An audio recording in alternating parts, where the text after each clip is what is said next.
আসসালামু আলাইকুম। প্রথমে সংবাদ শিরোনাম। বঙ্গোপসাগরের ট্রলারডুবি, নিখোঁজ 5 জেলের মরদেহ উদ্ধার। বঙ্গোপসাগরের ট্রলারডুবির ঘটনায় এলো হৃদয় বিদারক ঘটনা।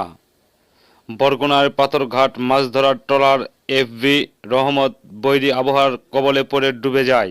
ট্রলারে থাকা জেলেদের মধ্যে কয়েকজনকে জীবিত উদ্ধার করা হলেও 5 জন নিখোঁজ ছিলেন। নিখোঁজ 5 জেলেকে উদ্ধারে সাগরে তল্লাশি অভিযান চলছিল।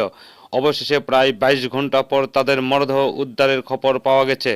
এই ঘটনায় জেলে পরিবারের নেমে এসেছে সুখের ছায়া।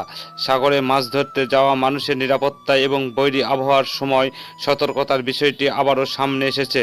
তবে এমন দুর্ঘটনা যেন আর না ঘটে, সেই জন্য মাছ ধরার ট্রলারগুলো নিরাপত্তা ব্যবস্থা এবং আবহাওয়ার সতর্কতা মেনে চলা অত্যন্ত গুরুত্বপূর্ণ। এটি একটি দুঃখজনক ঘটনা। নিহতের পরিবারের প্রতি সমবেদনা জানাই। নতুন তথ্য পাওয়া গেলে আবার পরবর্তী আপডেট জানাবো। আপনার কাছে এই খবরটি গুরুত্বপূর্ণ মনে হলে শেয়ার করুন এবং সর্বশেষ খবর পেতে চ্যানেলটি সাবস্ক্রাইব করুন।